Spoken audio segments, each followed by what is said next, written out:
Non, parce que je ne peux pas épuiser la question du CV anonyme. Pour dire qu'effectivement, en plus, la question n'est pas complètement tranchée, je dirais même en interne, hein, c'est-à-dire que ça reste un objet de débat sur l'efficacité de la mesure. Il y a quelques, enfin, il y avait un débat sur l'efficacité de la loi, mais je ne vais pas rentrer parce qu'à mon, enfin, pas rentrer directement là-dedans et épuiser la question, parce que d'abord je ne l'épuiserai pas, je ne pourrais pas l'épuiser ce soir, et encore moins 5 minutes. Surtout, j'aimerais surtout en tirer des enseignements sur un peu plus large. Au-delà de la, comment dirais-je, de l'interrogation qu'on peut toujours avoir sur une mesure, c'est d'ailleurs pas très malin de s'interroger sur une mesure en la détachant du domaine dans lequel on l'applique et puis d'autres mesures avec lesquelles on pourrait aller. Et c'est souvent ça qui rend une mesure efficace. Une mesure est rarement efficace en elle-même, elle est efficace associée à d'autres choses. Et c'est peut-être, je crois, là qu'il faut travailler pour rendre cette mesure, ou d'autres d'ailleurs, efficace. Autre petit, je dirais, préambule.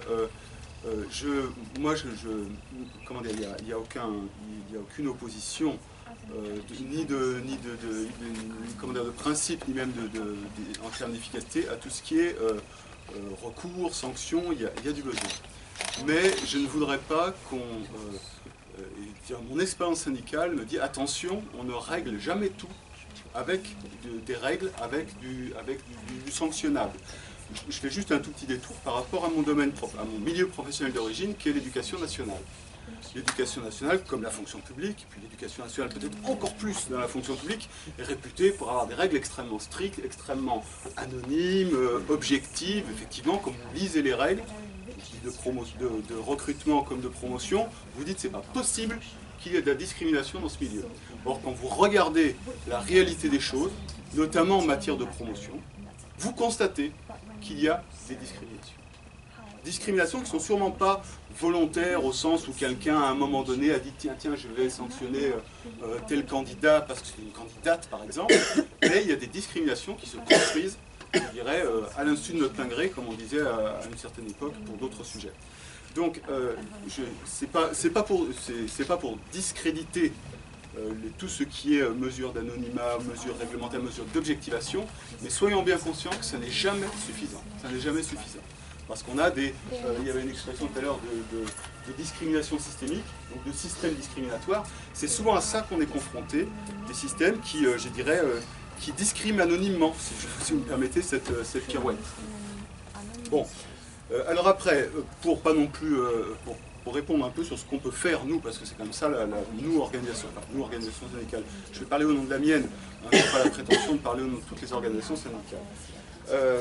Moi, j'ai envie de le dire, alors c'est des termes forcément un peu rapides, mais je crois qu'il faut que l'on sorte, nous organisations syndicales, que l'on sorte d'abord de l'idée que la discrimination est quelque chose de périphérique par rapport à la question syndicale. Autrement dit, c'est une question, là encore, bon, il y a des gens qui discriminent, il faut aller à la limite au pénal, au prud'homme, peu importe, mais vous voyez, quelque part, on le met sur le côté, c'est-à-dire que c'est quelque chose comment dire, c'est un préalable à l'action syndicale normale, c'est la discrimination, en la judiciarisant, on l'externalise un peu, excusez-moi de chercher mes mots, mais on l'externalise un peu par rapport à notre travail syndical normal. Or, en fait, on serait, nous, syndicats, efficaces, plus efficaces peut-être, en matière de lutte contre les discriminations, si on intégrait la lutte contre les discriminations dans la totalité de notre travail syndical. C'est-à-dire, si on se disait, quand je siège dans une instance quelconque, hein, peu importe comment on peut décliner, dans une instance de pilotage de mon entreprise, de mon administration, et que vient la question des promotions, eh bien, je dois poser, en même temps que je discute, je sais pas quoi, l'ampleur des promotions, à qui on les donne, sur quels critères, etc. Je dois mettre, attention, est-ce qu'on a, dans notre politique de promotion de l'entreprise et de l'administration, est-ce qu'on a, une capacité, et deux, une volonté de regarder ce qu'on fait en termes de discrimination. J'ai juste ça, déjà, de regarder ce qu'on fait. Je le dis parce qu'on l'a fait à l'éducation nationale, bon, on ne peut pas rentrer dans les détails de l'architecture de la loi, enfin, de ce qu'on discutait, mais où on a en quelque sorte desserré, ça peut paraître curieux, mais desserré l'automaticité de certaines promotions. Jusqu'à maintenant, tout était réglé, jusqu'à il y a peu, tout était réglé par un système de code, de notes extrêmement précises à la deuxième décimale. ce qui fait que tout se faisait, encore une fois, automatiquement, et ça produisait des promotions, encore une fois, qui étaient biaisées, notamment en termes hommes-femmes. D'où l'idée de dire, on dessert ça, on laisse une marge de décision aux instances, mais en contrepartie, on leur demande de regarder ce qu'elles font, et puis de ce qu'elles font en termes de discrimination. On regarde les propositions de promotion, et on peut voir si par exemple on a une discrimination, encore une fois, moi, ce que je disais principalement c'était une discrimination homme-femme, et bien si on en constate une, on s'est laissé la marge de manœuvre pour la corriger. Donc vous voyez, c'est ce que je veux dire par réinternaliser, dire attention, dans notre travail syndical, la lutte contre les discriminations doit en faire partie, doit en être un élément et ne doit pas être quelque chose en quelque sorte qu'on met de côté, pas forcément pour le maltraiter, mais pour le faire traiter ailleurs. Il faut vraiment qu'on remette.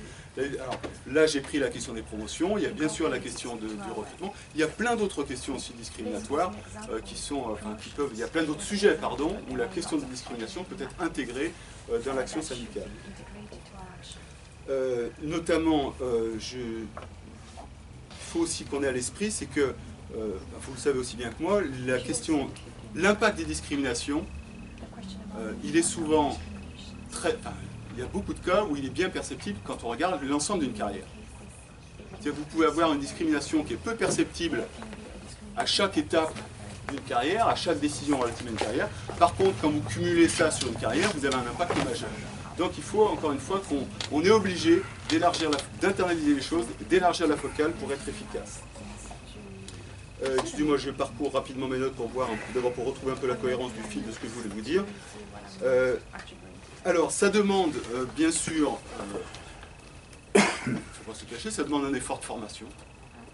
De formation au sens de sensibilisation, mais aussi il y a des outils spécifiques, des outils spécifiques pour détecter, pour penser où est-ce qu'on peut avoir de la discrimination, pour simplement des fois partager des trucs entre entreprises, entre secteurs d'activité. Il y a un effort de formation interne qu'on a à faire, nous, en tant qu'organisation syndicale. C'est d'ailleurs des moyens qu'on pourrait peut-être identifier, flécher un peu en termes de ressources de formation à la disposition des organisations syndicales. Ça pourrait être, comme vient à l'esprit, comme ça. Je me tourne vers la vice-présidente de l'Assemblée nationale parce que c'est un sujet qu'on pourrait avoir à évoquer. Il y a également une question de formation des cadres RH d'entreprise. Là, on a encore beaucoup de progrès à faire. Le soutien des organisations syndicales aux entreprises, bon, je ne rentre pas dans les détails. Je voulais arriver au dernier point de mon intervention, j'espère que je n'ai pas trop débordé des 7 minutes, c'est que une des bonnes façons, il faut malgré tout, j'ai parlé tout à l'heure de motivation, je l'ai même cité en premier, il faut qu'on motive nos équipes syndicales, une des bonnes façons de motiver, mais motiver au sens de prendre conscience. Je ne pense pas, bon je ne veux pas parler au nom de tous mes adhérents CFDT, mais je ne pense pas globalement que de mes adhérents CFDT, j'ai des partisans de la discrimination. J'ai besoin de convaincre qu'il faut ne pas discriminer, enfin j'espère. On va leur faire crédit tout de même. Mais par contre, là où il y a un travail de conviction à faire, c'est attention, il faut qu'on s'implique dedans. Encore une fois, ce n'est pas quelque chose qu'il faut qu'on sous-traite aux tribunaux, qu'on sous-traite à des associations, par exemple, même si les tribunaux, même si les associations sont importantes, mais il faut que, attention, on a à faire notre part, nous, Action syndicale. Une bonne façon d'obtenir cette motivation au sens de l'engagement, c'est, j'allais dire tout bêtement, non, c'est pas si bête que ça, c'est de dire, et nous, en interne, parce qu'on est des organisations syndicales, une organisation syndicale, c'est une organisation. Une organisation syndicale, c'est même un employeur. Mais au-delà des salariés de la CFD qu'il peut y avoir dans les structures de la CFD, il y a surtout une armée, un grand nombre de militants. Et bien, dans le choix de nos cadres, dans le choix de nos promotions, est-ce que nous-mêmes, nous sommes discriminants? Et c'est le diagnostic qu'on a fait, c'est qu'en ayant, nous, un effort, et un effort partagé de regard sur ce qu'on fait en termes de discrimination et de ce qu'on fait en termes de diversité, et je m'empresse de dire qu'on n'est pas encore 0 minute, donc mais ça tombe bien, je voulais terminer, qu'on n'est pas, parfait, hein, on est loin d'être parfait en termes de discrimination, aussi bien en termes d'âge, en termes de genre, en termes d'origine, de tous les critères de discrimination. On n'est pas blanc comme neige, si j'ose dire, l'expression peut paraître malheureuse. Et donc, si on fait ce travail, sur nous-mêmes, on sera d'autant plus convaincus et armés pour le faire dans les entreprises et les administrations où l'on est représenté. Voilà, désolé d'avoir débordé. Merci.